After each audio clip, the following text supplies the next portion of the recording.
Hi friends, வணக்கம். இன்றைக்கி நம்ம வாழைப்பூ வச்சு ஒரு வடை பார்க்கலாம். வாழைப்பூ நீங்கள் உசிலி கூட்டு, அதுக்கப்புறம் பொரியல், அதுக்கப்புறம் வடை கூட பண்ணியிருப்பீங்க. ஆனால் பருப்பு ஊற வைக்காமல் கடலைப்பருப்பு போட்டு வாழைக்காய் இது வாழைப்பூ வடை பண்ணியிருப்பீங்க பருப்பு போட்டு. ஆனால் இந்த தடவை வெறும் பொட்டுக்கடலை மாவு வச்சு நல்லா மொறுன்னு வாழைப்பூ வடை எப்படி செய்கிறது பார்க்கலாம். இதுக்கு தேவையான பொருட்கள் வாழைப்பூ ஒரு கப் எடுத்துருக்கேன். நல்லா பொடியாக கட் பண்ணிக்கோங்க, நறுக்கி வச்சுக்கணும் வாழைப்பூவை. அதுக்கு ஒரு வெங்காயம் நல்லா பொடிசாக கட் பண்ணிக்கணும். வெங்காயம் பொடிசாக கட் பண்ணிக்கணும். ஒரு 2 பச்சை மிளகாய் காரத்துக்கு. அதுக்கப்புறம் ஒரு ஸ்பூன் சீரகம் அல்லது சோம்பு போட்டுக்கலாம். இதுக்கப்புறம் பச்சரிசி மாவு இருந்தாலும் ஒரு 2 ஸ்பூன் போட்டுக்கலாம். அதுக்கு பச்சரிசி மாவு போட்டுக்கலாம். மெயினாக அதுக்கு பொட்டுக்கடலை மாவு ஒரு கப் எடுத்து நல்லா நைஸாக பவுடரை அரைச்சி வச்சுக்கோங்க. இப்போ இந்த பொட்டுக்கடலை மாவு நம்ம போட்டுக்கலாம். நெக்ஸ்ட்டு அதில் வெங்காயம், அதுக்கப்புறமா வாழைப்பூ கட் பண்ணி நறுக்கி வச்ச வாழைப்பூ நல்லா பொடிசாக கட் பண்ணிக்கணும். சில பேர் அவிச்சிட்டு அரைச்சி கூட போடுவாங்க. கடலைப்பருப்பு நல்லா முறுமுன்னு அரைச்சி போடுவாங்க. தேவையில்லை, நம்ம இந்த ஈஸியாக இதை வச்சே நம்ம ஈஸியாக பண்ணிடலாம். அது இந்த வாழைப்பூ நல்லா பொடியை நறுக்கி வச்சுக்கோங்க. அதுக்கு தேவையான ஒரு 2 பச்சை மிளகாய் இருந்தால் போதும். காரத்துக்கு பச்சை மிளகாய் 2 போட்டுக்கலாம். அதுக்கப்புறமா சொன்ன ஒரு ஸ்பூன் சோம்பு இதையும் போட்டுக்கோங்க. சோம்பு இல்லாட்டி சீரகம் கூட போட்டுக்கலாம். இதுக்கப்புறம் இது தண்ணி போட்டாச்சு. அதுக்கப்புறம் அது கொஞ்சம் மொறுமொறுப்புக்காக ஒரு 2 ஸ்பூன் அரிசி மாவும் அதில் போட்டுக்கோங்க. அரிசி மாவு இதை நீங்கள் தண்ணி இதிலே நீங்கள் பிசைஞ்சு அந்த வாழைப்பூ அதுக்கப்புறமா வெங்காயத்தும் இதில் இருக்கிற தண்ணியே அது இதுவாகிடும். லைட்டாக தண்ணி மட்டும் தெளிச்சுக்கோங்க.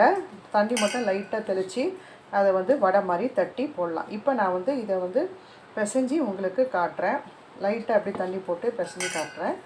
அதுக்கப்புறம் எண்ணெயில் தட்டி பொரிச்செடுக்கலாம். நல்லா மொறுன்னு இருக்கும். மாவு நல்லா பிசைஞ்சாச்சு.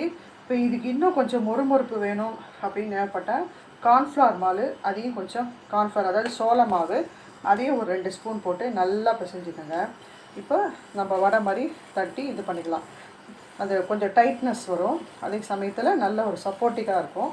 இந்த கார்ன்ஃப்ளவர் மாவு மொறுமொறுப்பும் இருக்கும். பார்த்தீங்களா, லைட்டாக தண்ணி மட்டும் அப்படியே தெளிச்சுக்கணும். லைட்டாக அப்படி தண்ணி தெளிச்சுட்டு இப்படி பிசைஞ்சுக்கோங்க. அதுக்கப்புறம் இப்போ நீங்கள் கொஞ்சம் கொஞ்சமாக தட்டி இதை வடை மாதிரி தட்டி ரெடியாக வச்சுக்கலாம்.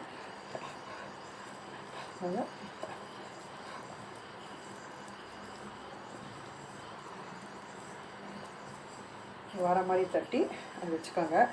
லைனாக தட்டி வச்சுட்டு அதுக்கப்புறம் நீங்கள் ஒவ்வொன்றா எண்ணெயில் பொரிச்சு எடுத்துக்கோங்க. நான் எல்லாம் தட்டி வச்சிடுறேன். வடையெல்லாம் தட்டி வச்சாச்சு. இதை பாருங்கள், வடை தட்டி வச்சாச்சு.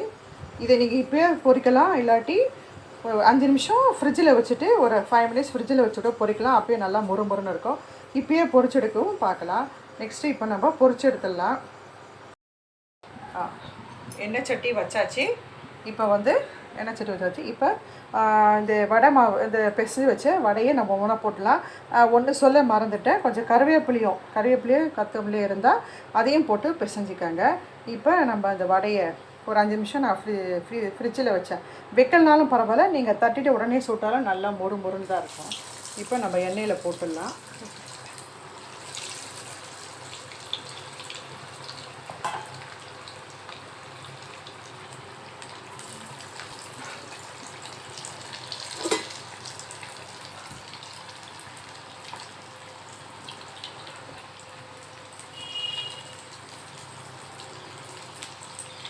நீங்கள் அப்போ அப்படியே வடையை தட்டி போட்டாலும் பரவாயில்ல, இல்லை நீங்கள் முதலே தட்டி வச்சுட்டு ஒவ்வொன்றா போட்டாலும் உங்களுக்கு ஈஸியாக இருக்கும்.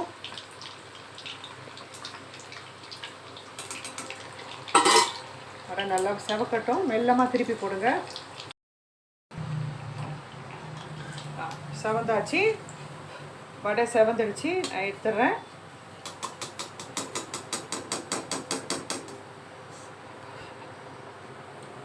பாருங்கள், இதை பாருங்கள், வாழைப்பூ ரெடி ஆயிடுச்சு. வாழைப்பூ வடை இதை பாருங்கள் எப்படி நல்லா மொறுன்னு இருக்குது பாருங்கள்.